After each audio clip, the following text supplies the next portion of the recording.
저희 가정은 외가 쪽은 제가 이제 3대째 예수를 믿고, 우리 친가 쪽은 저희 돌아가신 아버님 선친서부터 예수를 믿는 가정입니다.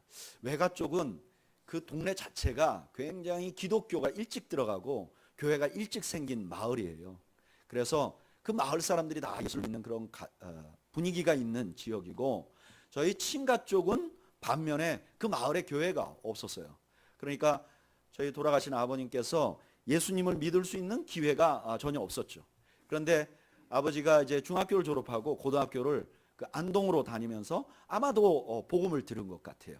그래서 그 마을 옆에 교회를 몇 번 다니기 시작했다고 합니다. 그리고 이제 신앙생활하면서 신앙생활이 궁금하니까 교회에서 준 성경책을 가지고 아마 성경을 읽었던 것 같아요. 그런데 저희 할머니는 아주 전통적인 그 종교에 아주 심취해 계시는 분이셨어요. 그래서 그 근처에 있는 구수라는 무당이 저희 그 할아버지 할머니가 도와주시는 쌀로 1년 동안 먹을 건 다 해결하는 정도로 구술 자주 하셨다고 합니다. 그러니까 이제 구술 대놓고 하시는 집이에요. 이거 우리 그 집에 구술한다는 것은 굉장히 익숙한 일이었어요. 근데 어느 날 이 무당님께서 오셔가지고 막 구술하다가 이 그 신기가 올라야 되는데 신기가 안 올라오더라는 거예요. 그래서 이상하다 이 고전을 하는 거예요. 이분이 신기가 올라있는데 고전을 하는 거예요. 그래서 막 고전을 하더니 우리 할머니한테 그렇게 물어보더래. 이 집에 예수 믿는 사람 있냐? 그래 우리 할머니는 아들이 아직 예수 믿는지 모르는 거예요. 우리 집안에는 없다. 이상하다. 그 저 시루 위에 뭐 이상한 물건이 있는데 거기 가서 뭐 이상한 물건 있으면 하나 그걸 치워달라고 그러더랍니다. 그 가보니까 아버지가 읽던 그 성경책이 이렇게 처마에 있는 이렇게 선반에 있었던 거예요. 그래서 할머니가 그 성경책을 빼가지고 집 밖에다 내놓으니까 그때서 무당이 신기가 올라서 구술을 했다 그래요. 뭐 이게 뭐 법적으로 증언이 되는 그런 건 아니에요. 그냥 제가 우리 할머니로부터 들은 얘기예요. 그냥 들은 얘기예요.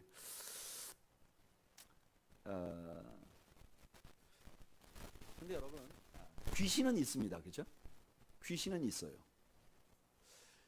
귀신이 없다고 믿진 않아요. 귀신이 있어요. 그리고 실제로 귀신을 경험하는 사람들이 있어요. 근데 세상 사람들이 믿는 귀신과 우리 성경에서 말하는 귀신은 뭐가 다를까요? 우리나라 사람들이 믿는 귀신은 어떠냐면 주로 이 살아있는 사람이 죽으면 그 혼이 영원, 극락, 왕생 뭐 이렇게 못하고 이게 또 돌아다니는 거예요. 또 돌아다니는 것이 귀신이다 이렇게 생각합니다. 그런데 성경은 그렇게 말하지 않아요. 사람이 죽으면 그 영혼은 다 이미 저 세상에 가게 돼 있어요. 그럼 여기 돌아다니는 뭔가 이상한 것들은 뭐냐? 이거는 귀신이다. 사탄의 졸개 중에 하나인 귀신인데 이것들이 때때로 여러 모양으로 사람을 미혹해요. 그래서 때때로 우리가 살아있었을 때 우리의 부모님의 말투도 흉내내고 이렇게 해서 얽어매는 거죠. 그러니까 귀신이 존재하긴 하는데 이 귀신은 사단, 타락한 천사 사단의 졸개들이에요. 그리고 이 귀신들도 영물들이에요. 그래서 이 귀신들은 사람들이 알고 있는 것보다 훨씬 더 통찰력 있게 세상을 봐요. 예수님 당시에도 예수님께서 전도하러 다니시는데 귀신이 나타났어요. 그래서 마가복음 3장 11절에 이렇게 말해요. 더러운 귀신들도 어느 때든지 예수를 보면 그 앞에 엎드려 부르짖어 이르되 당신은 하나님의 아들이니다. 사람들은 다 예수님이 하나님의 아들인가 모르는데 귀신들은 아까 알아보고 하나님의 아들이니다. 그러면 귀신들이 하나님의 아들이라는 걸 아는데 귀신들이 못하는 게 있어요. 그게 뭐냐면은 그 예수님을 사랑하지 못해요. 적으로 알고 있으니까. 귀신은 존재하고 그 귀신은 영물이에요. 그래서 그 우리의 본질을 잘 안다. 오늘 본문에도 그와 유사한 상황이 일어나요. 오늘 본문을 한번 볼까요? 11절에 보면 하나님이 바울의 손으로 놀라운 능력을 행하게 한다, 그렇게 얘기를 해요. 바울이 설교를 잘하는 설교자였어요. 그런데 능력이 있어요. 여러분, 복음은 항상 능력과 같이 가요. 복음이 말로만 된 적이 없어요. 고린도전서 4장 20절에 보면 이렇게 말해요. 하나님의 나라는 말에 있지 아니하고 오직 능력에 있느니라. 저는 여러분들이 능력 있는 그리스도인들이 되기를 바랍니다. 여기 능력이라는 거는 뭐 기적을 행하고 이적을 행한다 그런 뜻이 아니에요. 내가 말도 할 뿐만 아니라 그 살아낼 수 있는 능력이 있어야 하는 거죠. 그리스도인들은 말로만 하는 게 아니라 살아낼 수 있는 능력이 있어야 돼요. 그런데 12절에 보면 12절 한번 읽어볼까요? 시작. 심지어 사람들이 바울의 몸에서 손수건이나 앞치마를 가져다가 병든 사람에게 얹으면 그 병이 떠나고 악기도 나아가더라. 그 바울이 한 대표적인 이적 중에 하나가 막 여러 가지가 있는데, 봐라, 수건 갖고 이렇게 해도 바울이 갔던 수건 가진 것 갖고라도 저렇게 엄청난 이적이 생긴다. 그런데 이렇게 이적이 일어나니까 부작용이 생겨요. 그 부작용이 뭐냐? 13절에 나오는 거예요. 13절에 읽어볼게요. 이에 돌아다니며 마술하는 어떤 유대인들이 시험 삼아 악기 들린 자에게 주 예수의 이름을 불러 말하되 내가 바울이 전파하는 예수를 의지하여 너희에게 명하노라 하더라. 이거 바울이 기적을 행하니까 그걸 보고 유대인 마술사들이 흉내를 냈다는 거예요. 왜 흉내냈을까? 유대인 마술사들이 바울이 하는 걸 보는데 바울이 내가 주 예수의 이름으로 명하노니 사탄아 물러가라, 그러니까 확 물러가는 거예요. 그러니까 그 사람들 눈에 그 능력이 누구에게 있는 거죠? 바울에게 있는 거예요. 그러니까 이 사람들 눈에 바울이 저런 기적을 행해? 그러면 나도 이쪽 무당계에서는 나도 꽤나 알려진 사람인데 바울이 하면 나도 할 수 있다. 이래서 바울이 흉내를 내는 거예요. 바울이 했던 그 예수의 이름으로 나도 귀신을 쫓아보자, 그렇게 한 거예요. 그런데 그렇게 한 결과가 어떠냐? 14절부터 16절까지 그 중에 한 에피소드를 말해요. 그게 뭐냐? 유대의 제사장 스가랴의 7 아들들도 이렇게 다니는데 다니면서 그러는 거예요. 너희들 다 주 예수의 이름으로 물러가라 그랬더니 귀신 하나가 내가 예수도 알고 바울도 알거니와 너희는 누구냐? 그리고 그 다음에 악기 들린 사람에게 뛰어 올라가고 그 사람을 누른 거예요. 대망신입니다. 지금 사람들은 몰라도 누구는 알고 있는 거예요? 이 유대인 마술사들이 가짜라는 걸 누구는 아는 거예요? 귀신들은 알고 있는 거예요. 그런데 이 기적의 핵심이 아니라 이 일이 일어나고 나서 결과가 어떻게 됐는가? 우리 17절 말씀을 한번 읽어보죠. 시작. 에베소에 사는 유대인과 헬라인들이 다 이 일을 알고 두려워하여 주 예수의 이름을 높이고, 귀신이 거짓하고 다니는 사람들을 이겨가지고 그 위에 올라타고 막 그랬는데, 그것 때문에 그 마을 사람들에게는 두 가지 큰 반응이 일어나는 거예요. 첫째는 뭐냐? 두려움이 생겼어요. 이 사람들 마음속에 두려움이 생겼어요. 왜 두려웠을까요? 사도행전에 보면 사람들이 두려워하는 마음을 가진 때가 두 번 있어요. 하나는 사도행전 2장이에요. 사도행전 2장에 오순절날 성령이 임하니까 성령이 임하는 역사를 막 보고 그걸 보던 주위 사람들이 두려운 마음이 사로잡혀요. 또 하나는 사도행전 5장에 보면 아나니아와 삽비라가 거짓말을 해요. 교회에서 속여요. 그 자기들이 물질을 반쯤 바치고 다 바쳤다고 거짓말을 해요. 그랬더니 즉사해버려요. 그러니까 사람들 마음속에 두려움이 생겨요. 그러면 두려움은 어디서 오는가? 두려움은 보통 살아계신 하나님이 여기 계시고 역사한다는 걸 경험하면 사람들 마음속에 두려움이 생겨요.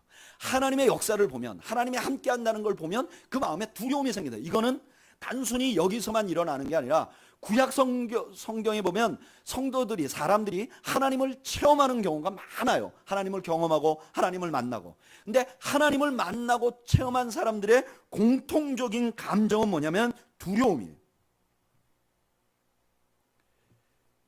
여기에 사람들이 두려워하는 이유도 그래요. 이 사람들이 이렇게 생각했어요. 우리에게도 무당이 있는데, 많이 있는데, 마술을 행하는 사람 많이 있는데 그 중에 바울이 와서 또 다른 마술을 행하는 사람이 와서 자기가 어떤 신 하나를 마음대로 부리는구나, 그렇게 생각을 해서 처음에 바울이 능력을 행할 땐 두려워하지 않았어요. 근데 그걸 다른 사람들이 막 흉내를 내려고 하다가 안 되는 거 보니까, 이 능력이 누구로부터 생긴 거예요? 바울로부터 생긴 게 아니라는 걸 알게 된 거예요. 그러면 누가 여기 와 있느냐? 천지를 주관하시고 이 정도 기적을 행할 수 있는 가장 뛰어난 신이 여기에 지금 임재했구나. 그러니까 이 사람들 마음속에 두려움이 생기는 거예요. 여러분, 두려움은 우리가 신앙생활 하는데 너무너무 중요한 거예요. 두려움은 하나님의 통치를 믿는 사람들의 가장 먼저 나타나는 감정이에요. 우리 한번 성경을 찾아볼까요? 베드로전서 1장 17절.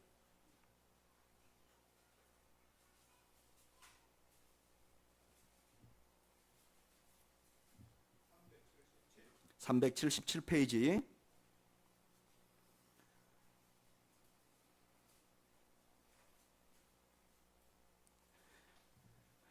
읽어보죠. 시작.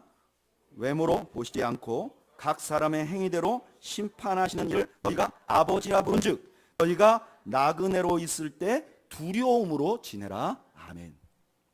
하나님을 아버지로 믿는 사람들 마음속에 제일 먼저 일어나는 것이 감정이 뭐냐면 두려움이에요.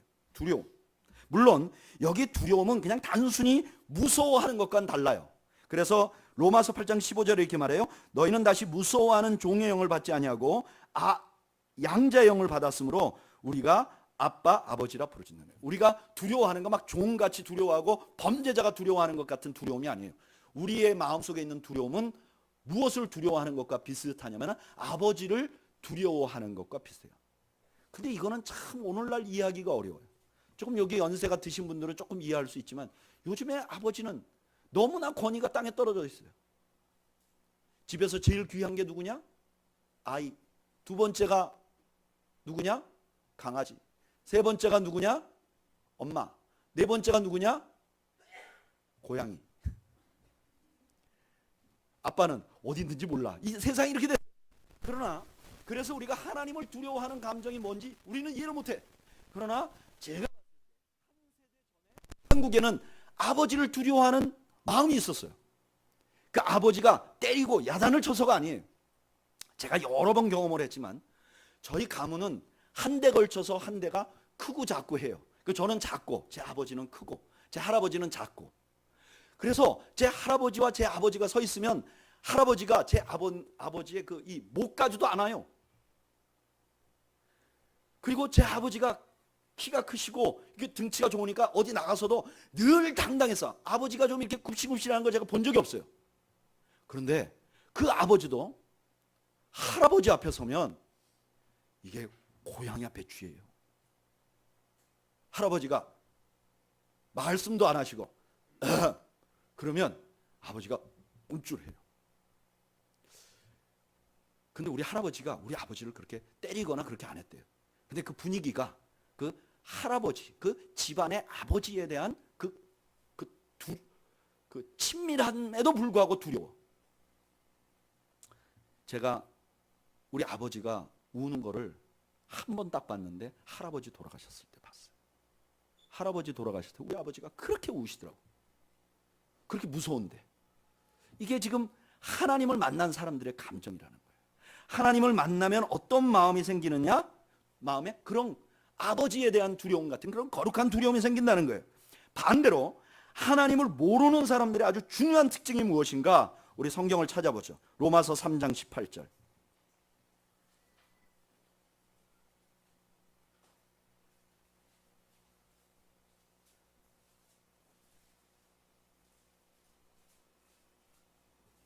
로마서 3장 18절.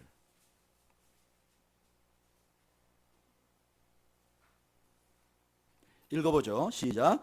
그들의 눈앞에 하나님을 두려워함이 없느니라 함과 같으니라. 아멘. 불신자들의 가장 중요한 특징이 뭐냐? 하나님을 겁내지 않는 거, 두려워하지 않는 거예요. 하나님 두려워하지 않고 하나님에 대해서 나쁜 얘기를 하고 대들고 하나님 두려워하지 않아서 하나님이 하지 말라는 걸 거침없이 하는 거예요. 이게 불신자들의 특징이에요. 그런데 안타까운 것은 요즘에 보면 하나님을 두려워하지 않는 신자들이 너무 많은 거예요. 스스로 신자라고 말하면서 하나님을 의식하지 않는 행동을 해요. 하나님 겁내지 않는 말을 해요. 하나님 겁내지 않고 욕심을 내요. 하나님 두려워하지 않고 다른 사람을 상해하고 다른 사람을 어렵게 만들어요. 저는 우리는 교회 성도들은 하나님 두려운 줄 아는 성도들이 되시기를 축복합니다. 이게 축복이에요. 여러분, 교회의 축복은 뭐냐? 뭐 기도했더니 뭘 얻는 게 아니라 하나님 두려운 줄 아는 거예요. 이게 축복이에요. 이렇게 하나님 두려운 줄 알고 신앙생활하면 어떤 유익이 있는가? 저를 따라하죠. 첫째, 두려움이 나를 죄로부터 지켜준다. 고린도후서 7장 1절 한번 찾아볼까요? 고린도후서 7장 1절 292페이지 고린도후서 7장 1절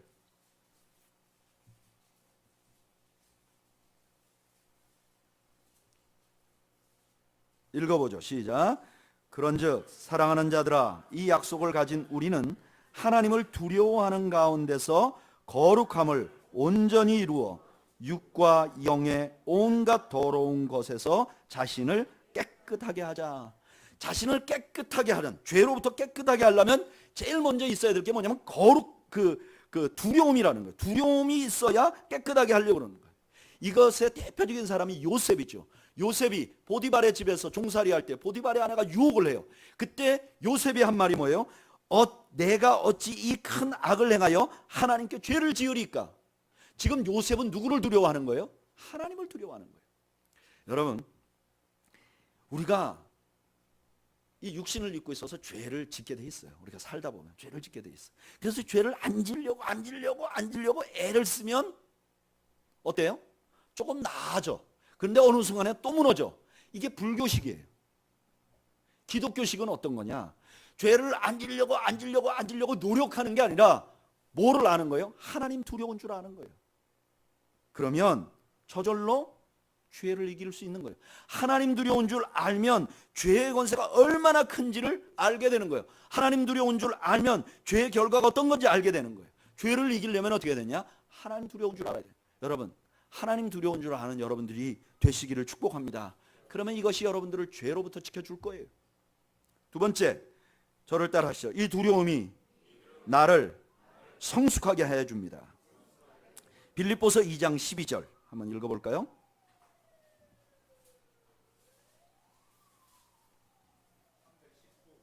(319페이지) 빌립보서 2장 12절 319페이지 읽어보겠습니다. 시작. 그러므로 나의 사랑하는 자들아, 너희가 나 있을 때뿐 아니라 더욱 지금 나 없을 때에도 항상 복종하며 두렵고 떨림으로 너희 구원을 이루라. 아멘. 여기 구원을 이루라 하는, 구원을 이룬다는 것은 천국 가는 것을 이루어 간다 그런 뜻이 아니라 우리가 좀 더 거룩하게 살게 된다 하는 뜻이에요. 그러니까 우리가 거룩하게 살게 되는 성숙해 가는 과정은 뭐와 함께 가냐면 두려움과 함께 가요. 두려움이 없으면 성숙해질 수가 없어요. 또한 반대로 성숙한 사람은 어떻게 돼요? 두려워하게 돼 있어요. 두려워하는 사람은 성숙한 사람이에요. 여러분, 우리 옛날에 속담에 이런 말이 있어요. 하루 강아지 범 무서운 줄 모른다. 여러분, 왜 하루 강아지는 범 무서운 줄 모를까요? 하루 강아지이기 때문에 그래요. 이 개가 성숙하면 어떻게 되느냐? 범이 소리만 어흥 질러도 오줌을 싸. 두려워해. 근데 얘가 아무것도 모르는 미숙하니까 범 무서운 줄 모르는 거예요. 마찬가지로 우리 신앙생활에서도 하나님 두려운 줄 모르는 사람은 성숙한 사람이 아니에요. 교회 안에 어떤 사람이 성숙한 사람이냐? 오랫동안 신앙생활, 그 겉으로 자기 감정을 잘 표현하지 않는 사람, 뭐 헌신을 많이 하는 사람이 아니라 하나님 두려워할 줄 아는 사람이 성숙한 사람이에요. 세 번째로요, 이 두려움은 우리 대인관계도 해결해줘요. 마태복음 18장 10절 한번 읽어볼까요? 성경에 보면 대인관계 아주 재밌는 말씀이 있어요. 마태복음 18장 10절.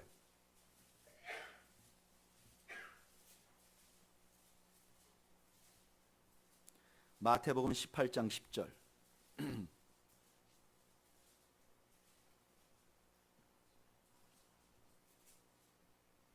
읽어보죠. 시작.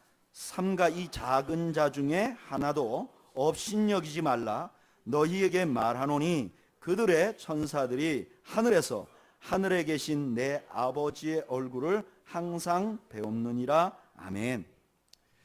제가 보니까 대인관계가 틀어진 경우가 많이 있잖아요. 우리가 살다 보면. 그런데 그 대인관계가 틀어지는 근본을 따져보면 교만이 있어요. 그러니까 나보다 아주 월등하고 이 사람이 나에게 절대적인 영향을 끼쳐서 생과 사를 이 사람에게 달렸다 하는데 거기서 그 사람에게 대들거나 그 사람하고 등지려고 안 해. 사람들이 보통 그러면 아주 안 입고 더러워도 참고 웃어요. 그러면 누군가를 내가 함부로 미워하고 함부로 대한다고 하면 그건 어느 정도 내가 너보다 낫다, 내가 교만한 그런 마음이 뒷받침에 깔려 있는 거예요. 그러니까 예수님이 뭐라고 말씀하셨는가? 너희들이 삼가 여기 있는 아주 작은 자 하나에게도 함부로 하지 마라. 왜? 그 뒤에 누가 있다는 거예요? 하나님이 있다는 거예요. 그렇게 두려움을 가지면, 하나님에 대한 두려움을 가지면 어떤 대인관계도 문제가 생기지 않을 수 있다는 거예요. 그 대표적인 것을 베드로는 이렇게 말했어요. 베드로전서 2장 18절에 사환들아 범사에 두려워함으로 주인들에게 순종하되 선하고 관용하는 자들에게만 아니라 또한 까다로운 자들에게도 그리하라. 우리에게 돈을 주는, 월급 주는 갑들에게 우리가 순종해야 될 이유가 뭐냐? 이 마음속에 뭘 가지라는 거예요? 두려움. 여기는 그 사람을 두려워한다는 뜻은 아니에요. 하나님을 두려워하면, 그 주인이 두려워서가 아니라 하나님을 두려워하면 우리가 그 관계를 잘 가져갈 수 있기 때문에 그래요. 여러분, 저는 우리는 교회가 하나님을 두려워하는 교회가 되기를 소망합니다. 우리는 교회 시작할 때부터 계셨던 분들은 알지만 우리는 하나님이 얼마나 공의로우시고 잘 이 땅을 지금도 통치하고 계시는지를 여러 차례 경험했어요. 하나님이 어떻게 하시는지를 우리가 여러 차례 봤어요.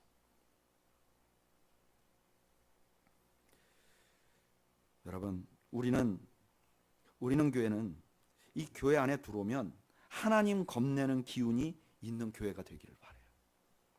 멋진 건물이나 분위기에서 오는 게 아니라 우리 서로가 말 하나를 해도, 생각 하나를 해도, 행동 하나를 해도 하나님 두려운 줄 알고 하는 그런 교회가 되기를 소망합니다.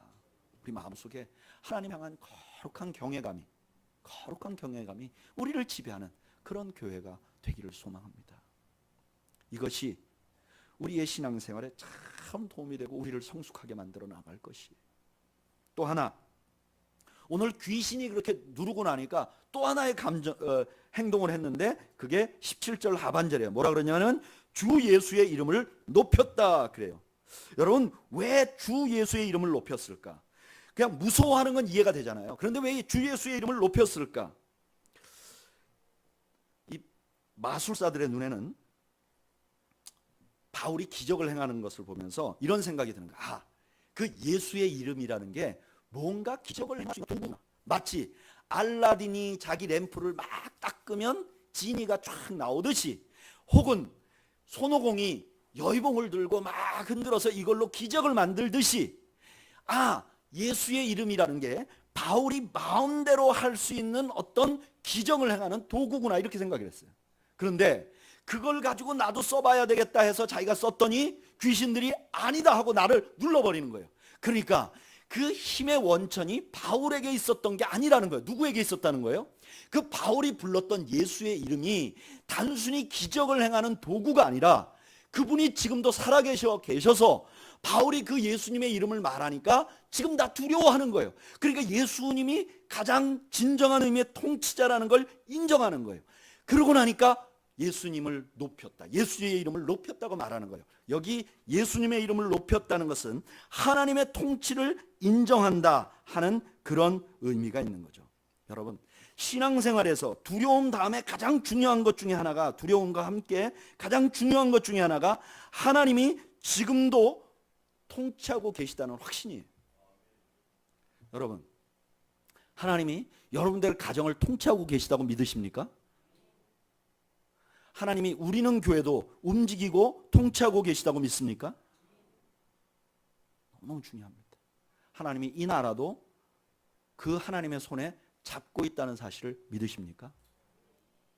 여러분, 우리가 하나님이 이 세상을 통치한다는 것을 믿지 않으면 그건 가짜 믿음이에요. 그 사람이 아무리 헌신을 하고 아무리 신령한 체험을 하고 아무리 오랫동안 신앙생활해도 하나님이 지금 이 땅을 통치한다는 것을 인정하지 않으면 그것은 기독교 신앙이 아니에요. 그러면 우리가 하나님이 이 땅을 통치한다는 걸 알게 되면 우리에게 어떤 현상이 일어나느냐? 첫째로 회개가 일어나요. 18절 말씀 한번 읽어볼까요? 오늘 본문 18절 읽어보시자.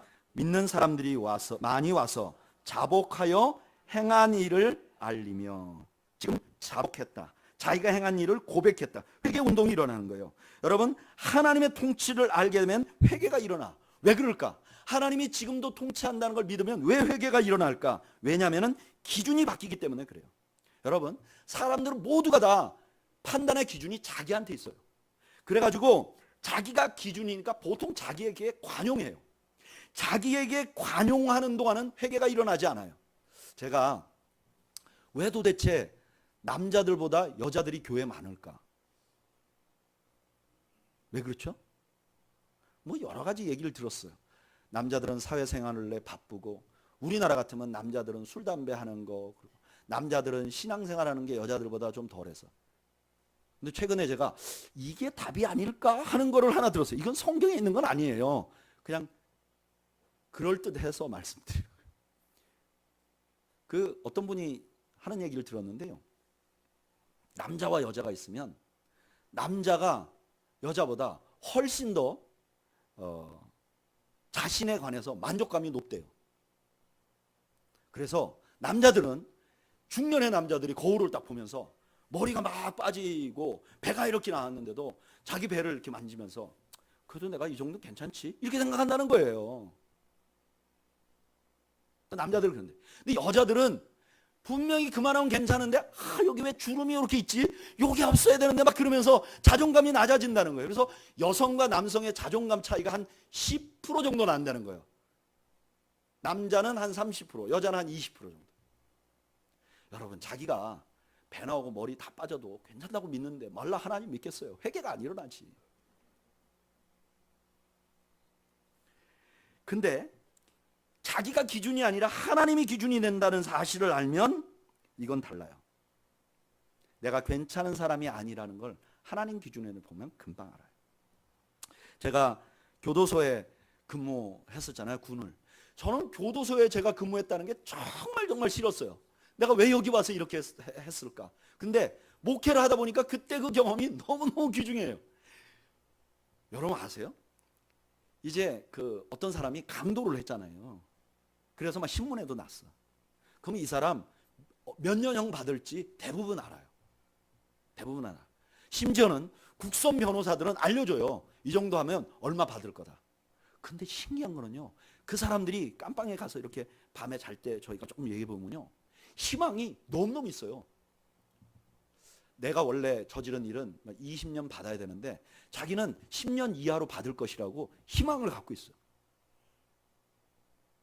심지어는 자기가 잘못했다고 생각 안 하는 사람도 있어요. 사람을 죽여놓고도 이건 내가 실수였어. 그러면 그렇게 화났는데 그럼 안 찔릴 사람이 어디 있어? 그리고 자기는 재판관이 이상한 그때 생각을 해가지고 자기에게 관용을 베풀 거라고 생각해요. 그랬다가 딱 재판장에 서가지고 자기가 기대했던 형이 딱 떨어지면 막 울어요. 그때서 막 잘못했다고 그래요. 그 전까지는 안 그래요.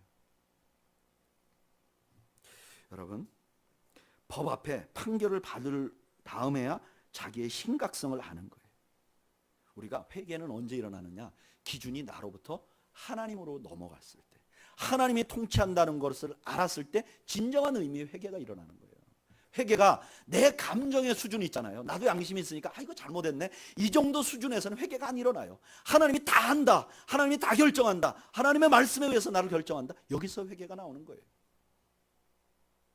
또 하나, 하나님이 통치한다는 것을 알게 되면 두 번째 변화가 뭐냐면 자신의 목적을 위해서 하나님을 이용하려는 의도를 포기하게 돼요. 19절 말씀 한번 읽어볼까요? 읽어보죠. 시작. 또 마술을 행하던 많은 사람이 그 책을 모아가지고 와서 모든 사람 앞에서 불사르니 그 책값을 계산한 즉 은 5만이나 되었더라. 여기 에베소 사람들이 마술하는 책을 많이 가지고 있었어요. 근데 왜 마술하는 책을 많이 갖고 있었을까요? 에베소에는 신이 많아요. 그러니까 그 많은 귀신들을 각자가 어떻게 잘 활용해서 자기 인생에 도움이 되게 하려고 하는데 그 신들을 마음대로 하려고 그걸 배우는 거예요. 그런데 지금 이 사람들이 왜 이걸 태웠을까? 이유가 뭐냐면은 사도 바울을 보고 흉내내던 사람들을 귀신들이 누르고 너희들이 뭘 아느냐? 내가 예수도 알고 바울도 아는데 너희들은 아무것도 아니다. 이러는 걸 보니까 우리가 지금 진짜 신은 어떤 분이냐? 그분이 우리를 컨트롤하고 있다는 사실을 이 사람들이 알게 된 거예요. 그러니까 하나님은 이 땅의 진정한 통치자시고 내가 그분을 마음대로 할 수 없다는 것을 알게 되는 거예요. 오히려 그분에 의해서 내가 움직여야 된다는 걸 알게 된 거예요. 그러니까 그 많은 책들이 은 5만이나 되는 엄청난 비용의 책들이 자기한테 필요가 없어진 거예요. 여러분, 이방신을 섬기는 사람과 기독교를 믿는 사람의 가장 큰 차이는 이것이에요. 이방신을 섬기는 사람들은 보통 주도권을 내가 가져요. 그래서 내가 원하는 것을 얻기 위해서 신을 달래요. 이게 굿이에요. 굿은 뭐냐? 이렇게 해가지고 그 화난 신을 잘 달래가지고 나에게 있는 재앙이 떨어지지 않게, 혹은 내가 좀 더 새로 시작하는 사업이 잘 되도록 그 신을 사용하려고 하는 거예요. 그런데 예수님을 믿으면 주도권이 하나님께 있다는 사실을 알게 돼요. 하나님이 주도권을 갖고 있는다는 걸 알게 되니까 그 다음에 순종하기를 원해요. 그래서 예배하는 거예요. 예배는 뭐냐? 내 뜻을 가지고 하나님을 막 움직이는 게 아니라 나를 죽이는 과정이에요. 여러분, 오늘 우리가 예배드리러 나왔는데 예배드리러 나와서 신을, 하나님을 좀 이렇게 이쁘게 해가지고 내가 하나님이 이렇게 어렵고 힘든데도 예배 나왔어요, 나를 잘 봐주세요, 내 자식을 잘 봐주세요, 나를 건강하게 해주세요, 그게 아니에요. 예배는 뭐냐? 내가 하나님 앞에 절대 복종하는 거, 내가 구약의 제사처럼 나를 각도서 나를 다 포기하고 나를 죽여서 하나님 주권 앞에 순종하려고 제사 예배하는 거예요. 그런데 안타까운 것은 믿기는 예수를 믿는데 스타일은 무당 굿하는 것과 비슷하게 섬기는 사람들이 있어요. 내가 성공하는데 하나님을 사용하고 내 욕심을 채우는데 하나님을 사용하고 심지어 예배 시간에도 은혜라는 이름으로 나를 채우려고 해. 이 목사님이 오늘 내 비인 마음에 은혜를 채워줘야 될 텐데, 잘 하셔야 될 텐데. 여러분, 은혜는 내가 죽는 곳에서 나오는 것임을 믿으시기 바랍니다. 믿으시기를 바랍니다. 이렇게 예수를 믿는데도 불구하고 굿하는 것처럼 이렇게 신앙생활을 하면 가장 큰 피해가 뭐냐면 감사가 없어져요. 여러분, 기독교를 믿는 사람들의 가장 큰 축복이 뭐냐면 마음속에 감사가 일어나는 거예요. 그런데 무당 굿하듯이 예수 믿으면 감사가 없어져요. 여러분 보세요. 무당은 한 번 굿으로 끝나는 굿이 없어요. 내가 이번 한번 딱 굿하면 이거 큰 굿인데 이걸로 끝, 그리고 나와 단절, 이런 거 없어요. 조금 있으면 또 떨어지면 또 한 번 해야 돼. 점점 굿이 세지지 점점 약해지는 건 없어요. 한 번 잡으면 피를 쪽쪽 빨아먹을 때까지 끝까지 가요. 이건 무슨 뜻이냐? 이방 종교에 내가 원하는 것을 채워서는 만족이 되지 않는다는 거예요. 만족이 안 되니까 감사가 없는 거예요. 그런데 우리가 비우기 시작하면 그때부터 감사가 생기는 거예요. 내게 있는 작은 것들이 보이는 거예요. 그런데 믿기는 예수를 믿는데 스타일은 굿하듯이 믿으면 우리도 똑같이 감사가 없어지는 거예요. 여러분 한번 생각해 보세요. 언제 우리의 기도 제목이 다 없어지겠어요? 언제 우리가 소원하는 게 하나도 없어지겠어요? 언제 우리가 살아가는 인생에 풍랑도 없고 근심도 없고 걱정도 없는 날이 언제 있겠어요? 그럼 그때 감사해야 되는데 언제 감사하겠어요? 저는 여러분들이 그렇게 신앙생활 하지 않기를 바랍니다. 하나님이 내게 무엇을 원하는지 듣는 여러분들이 되시길 바라요. 내가 하나님께 무엇을 원하는지 자꾸 아뢰는 것이 아니라 하나님이 나에게 무엇을 원하는지 좀 들어볼 수 있는 신앙생활을 하기를 축복합니다.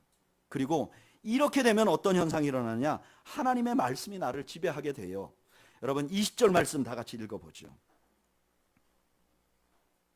읽어보죠. 시작. 이와 같이 주의 말씀이 힘이 있어 흥왕하여 세력을 얻으니라. 아멘. 말씀이 세력을 얻었다는 건 어떤 것이냐? 하나님의 말씀이 개인에게 나에게 영향력이 커졌다는 의미. 또 하나는 하나님의 말씀이 더 많은 사람들에게 알려졌다, 그런 의미잖아요. 믿는 사람이 늘어났다는 거잖아요. 어떻게 이런 결과가 일어났는가? 여러분, 하나님이 주인이심을 확신하고 나면 하나님께 순종하고 싶어져요. 근데 하나님께 순종하고 싶어지는데 하나님의 뜻이 뭔지 몰라요. 그러니까 성경을 읽게 되는 거예요. 그래서 성경을 자꾸 읽고 그대로 순종하다 보면 말씀에 의해서 지배되는 거예요. 그래서 성경은 하나님의 주권을 인정하는 사람들에게 필요한 거예요. 여러분, 성경을 읽으면 왜 졸리냐? 어떤 분들이 이렇게 말해요. 성경을 읽으면 졸리는 이유는 번역을 잘못했기 때문이다. 고어로 번역이 돼가지고 새로운 언어로 번역을 해놓으면 잘 읽을 것이다. 요즘에 새로운 번역이 많이 나왔는데요, 여러분 절대로 새로운 번역을 읽었다고 덜 졸리지 않습니다. 제가 해봤는데요, 똑같아. 왜 재미가 없을까? 왜 졸릴까? 이유는 하나님의 주권을 인정하지 않고 읽으니까 재미가 없어요. 이해하려고 읽으니까 재미가 없어요. 여러분, 성경은 이해하려고 읽어서는 안 됩니다. 예전에 이런 책이 있었어요. 성경이 읽어지네. 성경이 읽어지네. 왜 성경이 안 읽어졌나? 이해가 안 돼서 안 읽어졌다. 이제 그게 핵심이에요. 그러니까 이해가 되도록 생장점, 우리가 이해 안 되는 부분을 터뜨려주면 성경이 저절로 읽게 된다. 저희 대학 선배님께서 만든 책이에요. 그리고 굉장히 많이 팔렸어요. 근데 거기 심각한 문제가 있어요. 뭐냐면은 성경은 이해하려고 읽는 게 아니에요. 성경은 이해하려고 읽는 게 아니에요. 성경이 읽어지네? 그분만 읽어지지 나머지 사람 안 읽혀요. 성경은 순종하려고 읽어야 돼. 제가 이번에 설교 준비하면서 목사도요, 설교 준비하다 보면 하나씩 놀라운 거를 깨달아요. 내가 이번에 놀라운 걸 깨달았어요. 별로 관심이 없는데 여러분, 이건 너무 놀라운 거예요. 제가요, 성경에도 의심 많고, 저 원래 의심 많아요. 조심. 근데 제가 제일 이해 안 됐던 게 있어요. 성경 중에. 뭐가 제일 이해 안 됐느냐? 시편 19편 10절 한번 읽어볼까요?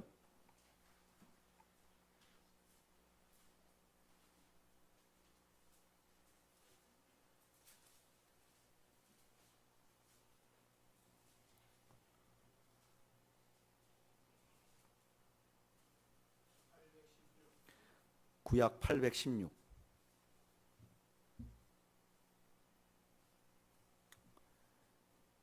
읽어보겠습니다. 시편 19편 10절 읽어보죠. 시작. 금 곧 많은 순금보다 더 사모할 것이며 꿀과 송이꿀보다 더 달도다. 이게 뭐예요? 뭐 보고 그러는 거죠?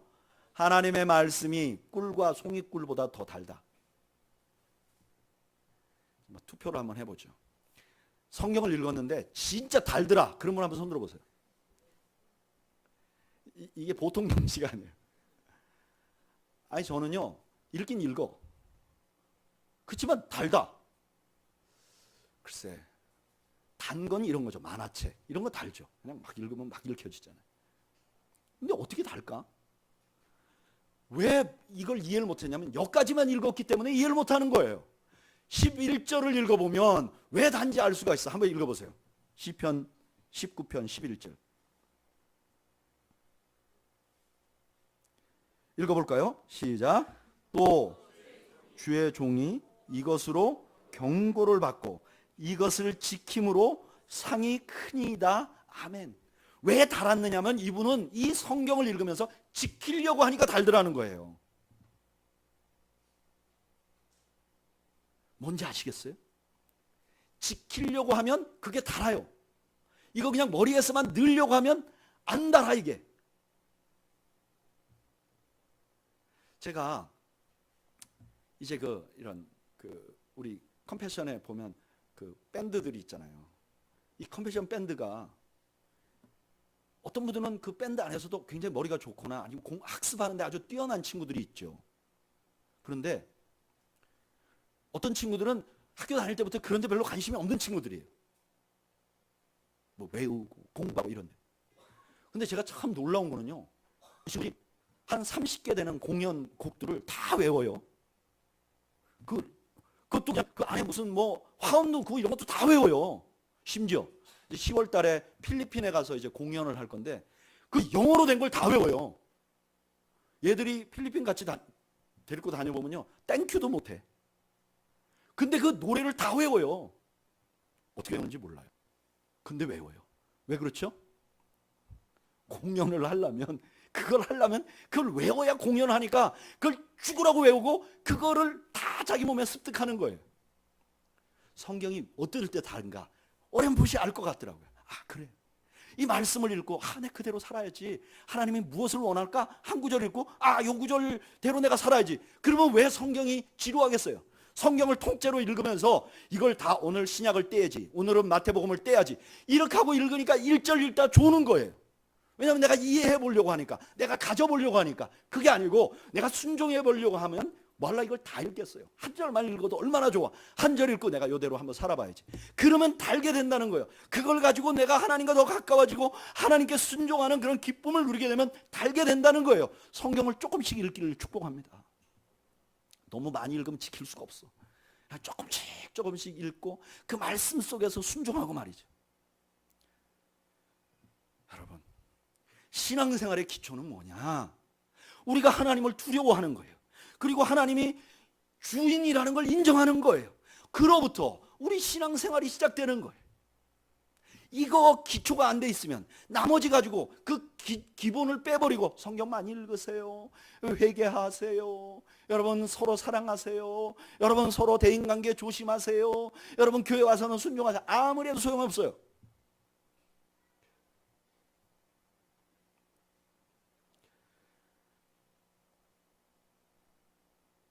저는 여러분들이 예수님이 이 땅의 주권자이심을 믿는 여러분들이 되시기를 바랍니다. 그리고 그 두려움으로 우리가 신앙생활을 하면서 언제가 될지 모르겠죠. 우리 각자 다르겠죠. 주님 만났을 때 그때 참 기쁨으로 만나는 그런 축복이 우리 능교회 안에 가득하기를 주님의 이름으로 축복합니다. 우리 함께 기도할까요? 잠시만.